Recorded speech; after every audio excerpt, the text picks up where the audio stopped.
Welcome to my story farm house. పార్దు గొంతు తడారిపోతుంది. గుండె కొట్టుకునే వేగం ఒక్కసారిగా పెరిగిపోయింది.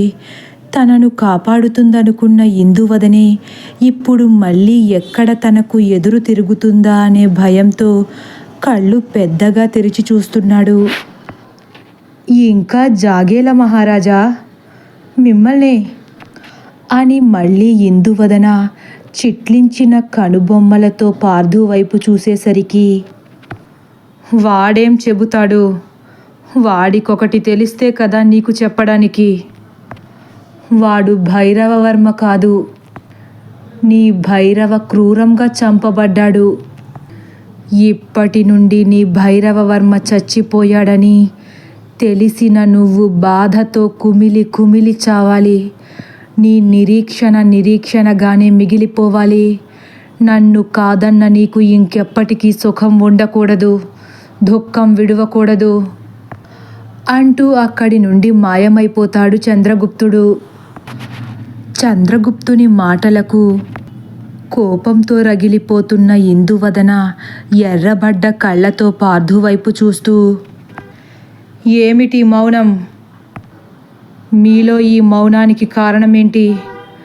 వాడు చెప్పినట్లు మీరు భైరవవర్మ కాదా అని పెద్దగా అరుస్తుంది.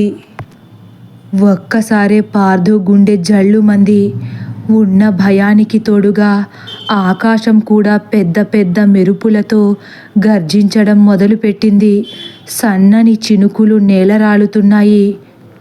చెప్పు, ఒక్క క్షణంలో నీ నోటి నుండి మాట రాకపోతే ఆ క్షణమే నీకు మరణం తప్పదు అని మళ్ళీ అరిచేసరికి ఇక పార్దు నిజం చెప్పక తప్పదనుకుని బలంగా గాలిని పీల్చుకుని బయటకు వదులుతాడు.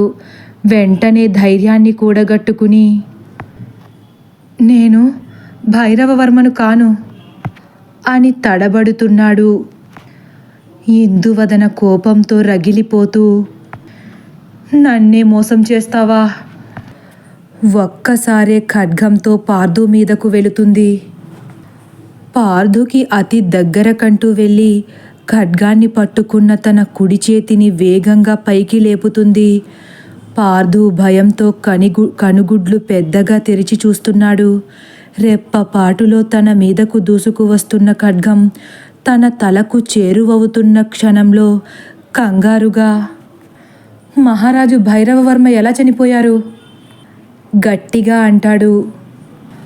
పార్దు మెడ దగ్గర కంటూ వచ్చిన ఆ ఖడ్గం హఠాత్తుగా ఆగిపోయింది. ఇందువదన నిశ్చేష్టురాలైపోయింది. పార్దు అడిగిన ప్రశ్నకు సమాధానం తెలియక రాయిలా మూగబోయింది. పార్దు మళ్ళీ గద్గదమైన గొంతుతో, చరిత్రలో ఒక గొప్ప మహారాజుగా నిలిచిపోవాల్సిన మహారాజు భైరవవర్మ ఎలా చనిపోయారు? ఆయన్ని అసలు ఎవరు చంపారు అని మళ్ళీ అంటాడు. ఇందువదన ఒక్కసారే అయోమయంగా కనుగుడ్లు అటు ఇటు తిప్పుతూ నేలపై వాలుతుంది. చరిత్రలో అమర ప్రేమికుల్లా మిగిలిపోవాల్సిన అపురూపమైన మీ ప్రణయగాథ ఎందుకు కాలగతిలో కలిసిపోయింది అని ఇందువదన దగ్గర సమాధానాలు లేని ప్రశ్నలను బాణాల్లా వదులుతున్నాడు పార్దు. ఇందువదనలో అప్పటి వరకు ఉన్న కోపం ఒక్కసారిగా ఆవిరైపోయింది. భైరవవర్మ చనిపోయాడన్న వార్త తను జీర్ణించుకోలేక కుమిలిపోతూ కళ్ళలో ఉప్పొంగుతున్న కన్నీళ్లతో, నా భైరవ చనిపోయారా? ఎలా చనిపోయారు? అసలు ఎలా చనిపోతారు అని అయోమయంగా చూస్తూ అంటుంది. ముందు మీరెలా చనిపోయారో తెలిస్తే భైరవ ఎలా చనిపోయారో తెలుస్తుంది అంటాడు పార్దు కూడా తీక్షణంగా. నేను చనిపోవడమేంటి? మళ్ళీ కోపం తొంగి చూస్తుంది ఇందువదనలో. శాంతించండి మహారాణి. మీరు జీర్ణించుకున్నా జీర్ణించుకోలేకపోయినా మీ భైరవతో పాటు మీరు కూడా మరణించారన్నది నిజం అంటాడు పార్దు ఏమాత్రం భయం లేకుండా. లేదు, నేను చనిపోలేదు. నా భైరవ కోసం ఎదురు చూస్తున్నాను. నా భైరవ నా కోసం ఏర్పాటు చేసిన ఈ బృందావనంలో అతని కోసం ఎదురు చూస్తూ మిగిలిపోయాను అంటుంది ఆవేశంగా. ఎదురు చూస్తూ మిగిలిపోలేదు మహారాణి, ఎదురు చూసి చచ్చిపోయారు. మహారాజుని చూడాలి అన్న మీ కోరిక తీరక మీరు ఆత్మగా మారిపోయారు. ఆ మాటకు ఇందువదన ఒక్కసారిగా వళ్ళంతా తడిమి చూసుకుంటూ, నేను ఆత్మగా మారడమేంటి? ఆ చంద్రగుప్తుడిలా నన్ను మోసం చెయ్యాలని చూస్తున్నావా? నీ మోసానికి కరిగిపోయేంత అమాయకురాలు కాదు ఈ ఇందువదన అంటూ మళ్ళీ కోపంతో తన వికృత రూపంలోకి మారిపోతుంది. ఆగండి మహారాణి, ఇప్పుడు చూడండి మీ అసలైన రూపం. ఇప్పటి వరకు ఎంతో అందంగా ఉందనుకున్న మీ రూపం కోపంలో ఎంత వికృతంగా మారిపోయిందో అంటాడు. ఇందువదన మళ్ళీ తన శరీరాన్ని విడ్డూరంగా చూసుకుంటూ ఆశ్చర్యపోతుంది. పాలుగారే తన చేతుల రంగు పాలిపోయినట్లుంది. గులాబీ రేకుల్లాంటి తన గోర్లు తుప్పు పట్టిన గుణపాల్లా కనిపిస్తున్నాయి. తను ఎంతో ఇష్టపడి ముచ్చటపడి ధరించాననుకున్న పట్టు వస్త్రాలు మాసిపోయిన గుడ్డపీలికల్లా కనిపిస్తున్నాయి. వంటి నిండా అలంకరించుకున్న వజ్రాల నగలు కనుమరుగై ఎర్రగా పాలిపోయిన కురులు చిందర వందరగా కనిపిస్తున్నాయి. ఏ అందెల శబ్దం అయితే భైరవవర్మ గుండెల్లో అనుక్షణం వినిపించేదో అటువంటి అందమైన మువ్వల పట్టీలు అలంకరించుకున్న కాళ్ళు నేలపై కనపడట్లేదు. ఒక్కసారిగా తనను తాను చూసుకుని ఆశ్చర్యపోతూ, ఏంటి నా రూపం ఇలా ఉంది అనుకుంటూ పార్థు వైపు చూస్తుంది. అద్దంలా మెరుస్తున్న మీ ఖడ్గంలో మీ ముఖాన్ని కూడా ఒకసారి చూసుకోండి మహారాణి. అప్పుడు అర్థమవుతుంది మీరు ఇందువదన లేక ఇందువదన ఆత్మ అన్నది అని పార్థు ధీమాగా మాట్లాడేసరికి తన ఖడ్గాన్ని తన ముఖానికి అతి దగ్గరగా పెట్టి అందులో కొంచెం కొంచెంగా తన ముఖాన్ని చూసుకుంటూ నిశ్చేష్టురాలైపోతుంది ఇందువదన. తన మనసులో బాధ ముఖంలో కొట్టొచ్చినట్లు కనిపిస్తుంది పార్థుకి. ఇప్పటికైనా నమ్ముతారా మీరు చనిపోయారని? నేను చనిపోయానా? ఎలా చనిపోయాను? ఎందుకు చనిపోయాను? గంభీరంగా అంటూ ఎర్రబడ్డ కళ్ళతో అమాయకమైన చూపులు చూస్తుంది. భైరవవర్మ ఎలా చనిపోయారో తెలిస్తే మీరెందుకు చనిపోయారో తెలుస్తుంది. గుర్తు చేసుకోండి మహారాణి, మీ చావు ఎలా మీకు చేరువైందో మీకు మాత్రమే తెలుసుండాలి. లేదా ఆ దుర్మార్గుడు చంద్రగుప్తుడికైనా తెలుసుండాలి. ఇందువదన మరొక్కసారి విస్మయంగా చూస్తూ, చంద్రగుప్తుడు అంటూ చంద్రగుప్తుడి కోసం చుట్టూ చూస్తుంది. ఖచ్చితంగా ఆ చంద్రగుప్తుడే మీ చావుకి కారణమై ఉంటాడు మహారాణి ప్రశ్నార్థకంగా అంటాడు పార్థు. లేదు, చంద్రగుప్తుడు అంటూ ఒక్కసారిగా తన తలను గట్టిగా పీక్కుంటూ పెద్దగా కేకలు వేస్తూ భీకరంగా ఆ చోటంతా కలియదిరుగుతూ ఉంది. నా భైరవని ఎవరు చంపారు? నా భైరవిని నాకు కాకుండా చేసిందెవరు? మా పచ్చని సంసారంలో చిచ్చు రగిల్చిందెవరు అంటూ ఒక్కసారిగా ఏదో గుర్తొచ్చినట్లు రాకుమారి ముగ్ధ అని పెద్దగా అరుస్తుంది. అప్పుడే సరిగ్గా దేవుడి గదిలో మీనాక్షి వడిలో ఆదమరిచి నిద్రలోకి జారుకున్న చైత్ర ఉలిక్కిపడి లేచి కూర్చుంటుంది. అందరూ జడుసుకుంటారు. ఉన్నట్లుండి కళ్ళను పెద్దగా తెరుస్తుంది. అప్పటి వరకు కట్టి ఉన్న జుట్టంతా ఒక్కసారిగా విరబూసుకునేసరికి ఏం జరగబోతుందో అర్థం కాక హడలిపోతున్నారందరూ. అసలే పార్థు వద్దన్నా వినకుండా వీళ్లను లోపలకు గెంటి గడియ పెట్టేసి బయటకు వెళ్ళిపోయాడన్న టెన్షన్లో ఉన్న వాళ్లకు ఇప్పుడు ఇంకో సమస్య వచ్చి పడినట్లయింది.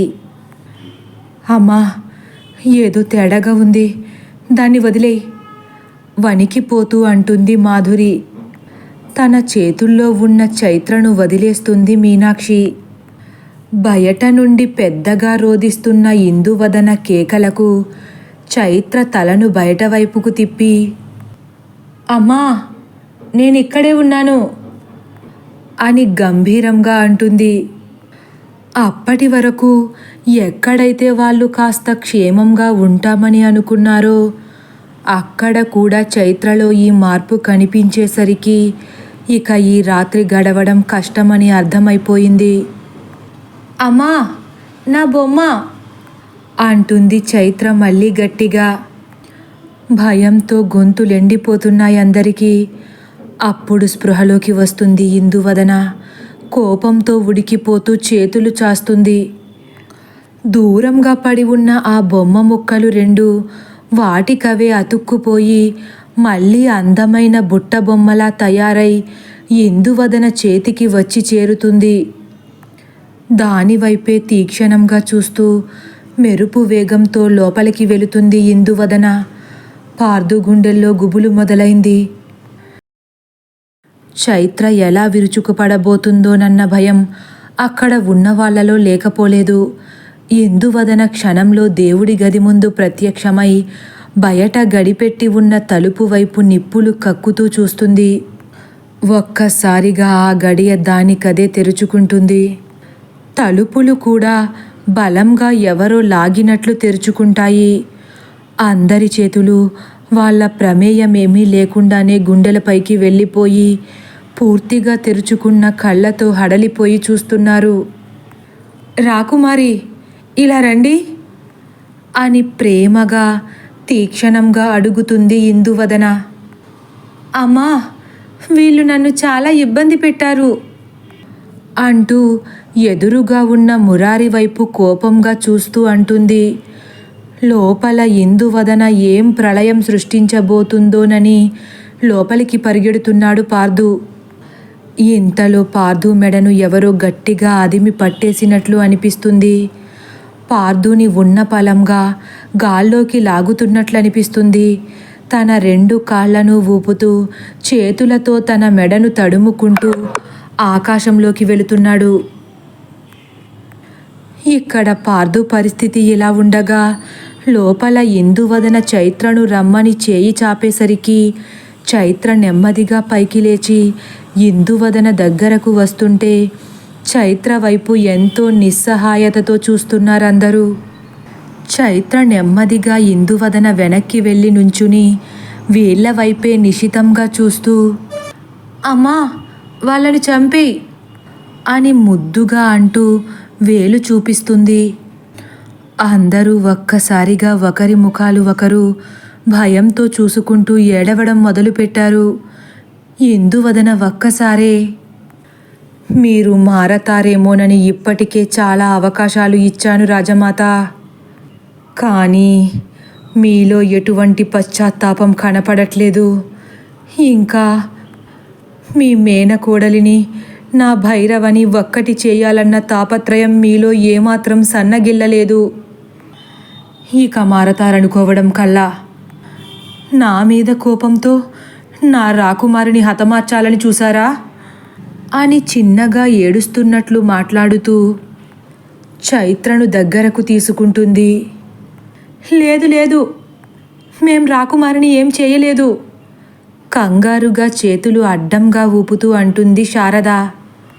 ఆపండి మీ నాటకాలు అని గట్టిగా అరవగానే అందరూ ఎవరో బలంగా లాగినట్లు మెరుపు వేగంతో బయటకొచ్చి పడతారు. ఆ చోటంతా మారుమ్రోగేలా గగ్గోలు పెడుతున్నారు. భయంతో ఒక్కొక్కరి గుండె ఆగిపోయేలా ఉంది. పార్దు పార్దు అని గావు కేకలు పెడుతున్నారు. బయట పార్దు తన ప్రాణాలు కాపాడుకోలేక ఎంతో శ్రమ పడుతుంటే, ఇంకో పక్క వాళ్ళ ఆర్తనాదాలు పార్దు చెవిన పడుతుంటే పార్దు గుండెల్లో ధైర్యం నెమ్మది నెమ్మదిగా సన్నగిల్లుతుంది. తన వాళ్లను కాపాడుకోలేకపోయానన్న బాధ కళ్ళలోంచి నీటి ధారల్లా నేలవాలుతుంది. ఇంతలో రాణి ఇందువదన నాకు దక్కబోతుందని మురిసిపోతున్న సమయంలో నువ్వు నా ఆశలన్నీ అడియాశలు చేసేశావు. ఇన్ని సంవత్సరాల నా నిరీక్షణను నీరుగార్చేశావు. దానికి శిక్ష ఏంటో తెలుసా?